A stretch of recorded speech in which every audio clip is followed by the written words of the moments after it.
તો કોંગ્રેસ પાર્ટી દ્વારા બીજેપી સદસ્યતા અભિયાનને લઈને ગંભીર આરોપો મૂકવામાં આવ્યા છે, જેને લઈને ગઈકાલે અમદાવાદના રાજીવ ગાંધી ભવન ખાતે પ્રફુલ્લ સોનીએ મીડિયાને જણાવ્યું કે મારી પાસેથી મિત્રતાના કારણે ઓટીપી લઈને મને પરાણે છેતરીને સદસ્ય બનાવી દેવામાં આવ્યો છે, જેથી મારે ચોખવટ કરતાં જણાવવું પડે છે કે હું કોંગ્રેસ પાર્ટીમાં વર્ષોથી જોડાયેલો છે। મારો પરિવાર પણ કોંગ્રેસ સાથે જોડાયેલો હોવાથી બીજેપી સદસ્યતા અભિયાનનો સભ્ય નથી। જો બીજેપી મારું સભ્યપદ રદ નહીં કરે તો કોંગ્રેસ પાર્ટી કાયદેસરની કાર્યવાહી કરશે તેવી ચીમકી ઉચ્ચારવામાં આવી છે। આજકાલ ગુજરાતની અંદર સદસ્યતા અભિયાનને લઈને કોંગ્રેસ ભાજપ સામસામી કોણ કેટલાક સભ્યો બનાવે છે તેની હોડમાં ઉતર્યું છે, જેમાં કેટલાકને કડવા અનુભવ પણ જોવા થવા જઈ રહ્યા છે અને મળી રહ્યા છે, ખાસ કરીને વિદ્યાર્થીઓમાં પણ જોવા મળી રહ્યું છે। પરંતુ એક ઘટના એવી બની છે જે નવરંગપુરામાં બની છે અમદાવાદના। શું ઘટના છે તે આપણે જાણવાનો પ્રયત્ન કરીશું અને કોની સાથે આ ઘટના બની છે જેને ખોટો ઓટીપીમાં આપીને અને એમને સદસ્ય બનાવી દેવામાં આવે છે।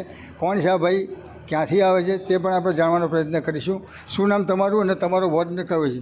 મારું નામ છે પ્રણવ સોની, નવરંગપુરા વોર્ડમાં છું અને હું પોતે કોંગ્રેસ પક્ષનો મીડિયા પેનલિસ્ટ છું। મારા વાઇફ વૈશાલી સોની જે નવરંગપુરા વોર્ડનું 2021માં અમદાવાદ મ્યુનિસિપલ કોર્પોરેશનનું ઇલેક્શન લડેલા છે અને મારો પુત્ર છે હર્ષ સોની જે NOCIનો સ્પોકપર્સન છે, પ્રવક્તા છે। હવે મારી જોડે જેવો બનાવ બન્યો છે કે એક મિત્રતા, ઘણા વર્ષો જૂની મિત્રતા હતી ને મિત્રતાને ધ્યાનમાં રાખી અને મારી ઉપર ફોન આવ્યો કે ભાઈ એક તમારી ઉપર એક ઓટીપી આવશે।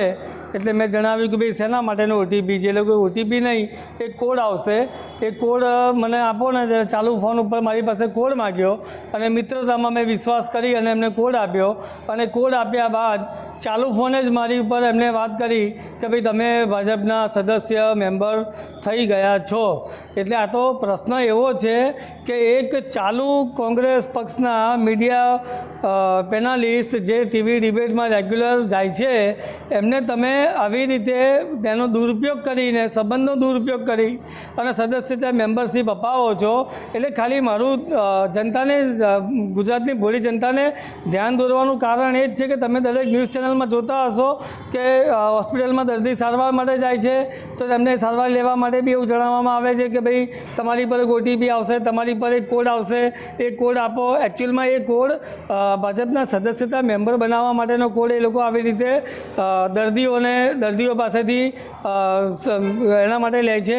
સ્કૂલોની અંદર, કોલેજોની અંદર પણ છોકરાઓને કહેવામાં આવે છે કે ભાઈ તમે મોબાઈલ આવતીકાલે લઈને આવજો, તમારે આવતીકાલે મોબાઈલમાં તમારા મોબાઈલની અંદર એપ્લિકેશન ડાઉનલોડ કરવાની છે, એવી રીતે જાણકારી આપીને મોબાઈલ મંગાવવામાં આવે છે। મોબાઈલ મંગાવ્યા પછી એની ઉપર ઓટીપી કોડ આવે છે અને ઓટીપી કોડ આવ્યા પછી ઘણી સ્કૂલોની અંદર તો 18 વર્ષ નથી પૂરા થયા અને 18 વર્ષમાં 7 મહિના, 8 મહિના, 10 મહિના બાકી છે એવા વિદ્યાર્થીઓ પાસેથી પણ ઓટીપી કોડ અને મેસેજ લઈ અને એમને સદસ્યતા મેમ્બર બનાવવામાં આવે છે।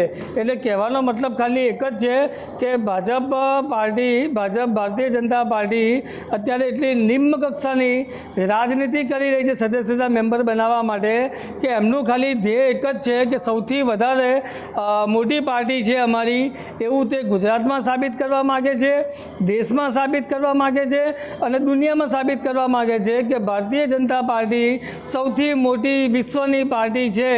એ પાર્ટી સાબિત કરવા માટે એમ તેમ કરીને ગમે તે રીતે જનતાને, પ્રજાને, ભોળી જનતાને છેતરીને એમની પર વિશ્વાસ લઈ અને વિશ્વાસનો દુરુપયોગ કરી અને આવી રીતે સદસ્યતા મેમ્બર બનાવવા માટેનો કાર્યક્રમ છેલ્લા કેટલા વખતથી ચાલી રહ્યો છે।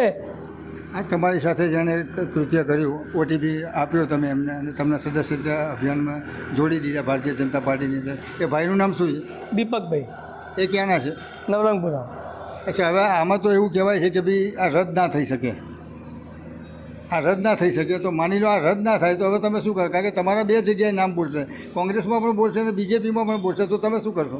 એટલે એમને મને કહ્યું હતું કે ભાઈ રદ થઈ ગયો છે, રદ કરાવવાની પ્રોસેસ કરી દીધી છે, રદ થઈ ગયો છે। જો રદ નહીં થયો હોય તો અમારો કોંગ્રેસ પક્ષ એમની ઉપર બધી લીગલ કાર્યવાહી કરશે। હા, હતા પ્રણવભાઈ સોની, જેમની જોડે ખોટી છેતરપિંડી જ કહેવાય એક જાતની, કે એમને ઓટીપી એમનો લઈ લીધો અમને મિત્રતાના ભાવે, કારણ કે 25 વર્ષ જેટલો જૂનો સંબંધ છે એમનો, અને એટલે એમણે મિત્રતાના ભાવે એમને OTP નંબર આપી દીધો હતો. પહેલાં એમણે સીધે કશું જાણ કર્યા વગર જ એમને સભ્ય બનાવી દીધા, અને પછી પાછળથી ડિક્લેર કર્યું કે હવે તમે બીજેપીના સભ્ય બની ગયા છો.